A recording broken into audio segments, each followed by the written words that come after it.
Tatlong barko ng Tianang namataan sa Exclusive Economic Zone or EEZ na sakop ng Pilipinas. Posible nagre-research daw yan sa ating karagatan. Nasa frontline ng balitang yan, Maricel Halili. Ito ang civilian research vessel na Beijiao 996 na umalis ng Guangdong, China noong June 16. Makalipas ang isang linggo, pumasok sa Pilipinas at nasa 185 nautical miles ng Zambales. Dalawang barko pa ng China ang umalis ng Guangdong ang nakapasok sa Pilipinas sa kaparehong buwan. Nasa 195 nautical miles sila ngayon ng Rizal, Palawan. Pasok sa Exclusive Economic Zone ng Pilipinas ang tatlong barko ng China. Patuloy silang minomonitor ng Philippine Coast Guard. Tiyempo ang anunsyo ng PCG sa mensahe ni Pangulong Bongbong Marcos sa change of command ceremony ng Philippine Army kanina. Sabi ng Pangulo, maingat na pagbabantay ng Philippine Army ang kailangan ngayong mataas ang tensyon sa rehiyon at walang kasiguruhan ang sitwasyon sa iba't ibang panig ng mundo.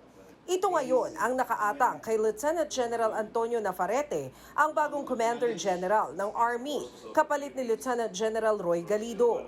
You will be assuming your role at a time when geopolitical tensions and global uncertainty are high. This will demand your vigilance and leadership to deliver clear direction and to show a firm commitment. But I have full confidence that under your command, the Philippine Army will remain steadfast, a pillar of strength and integrity, professionalism. Bago naging Army Chief, nagsilbi muna si Navarrete sa Western Mindanao Command at sa Office of the Deputy Chief of Staff for Operations ng AFP. Sabi ng Pangulo, ibibigay ng gobyerno ang buong suporta sa sandatahang lakas para lalo itong patatagin.